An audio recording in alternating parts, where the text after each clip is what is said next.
మహిళల్ని కించపరిచే విధంగా సాక్షి మీడియా వాళ్ళు, సాక్షి మీడియా వ్యక్తులు వేషులనడం చాలా బాధాకరంగా ఉంది. మహిళలను మనోభావాలు దెబ్బతీస్తున్నారు.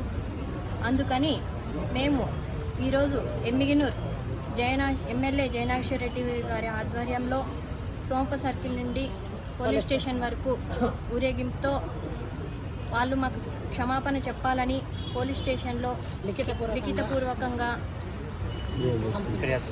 ఫిర్యాదు చేస్తున్నాము. అలాగే ఇదొక్కటే కాకుండా న్యాయస్థానం నుండి దేవస్థానం వరకు అది జరిగేటప్పుడు 3 ముక్కలాట అనడం, ఇవన్నీ ఒక్కొక్క విధంగా చెప్పుకుంటూ వస్తూ చివరిగా మహిళల్ని అనడం చాలా బాధాకరంగా ఉంది. ఇలాగే అంటూ ఉంటే వాళ్ళు ఏదో ఒకటి అనిపించుకుంటూ ఉంటారని అనుకుంటూ పోతున్నారు. ఎవరు ఊరుకుండరు, మూలకు కూర్చున్నారులే వీళ్ళేమనరు, ఊకే ఉంటారు అని అనుకుంటూ పోతున్నారు. కానీ ఎవరిని వదలము, అందరినీ బయటికి తీస్తాము, అందరికీ దెబ్బతీస్తాము, క్షమాపణ చెప్పించుకుంటాము అని ఈ మీడియా ముందు తెలియజేసుకుంటున్నాను. ధన్యవాదాలు.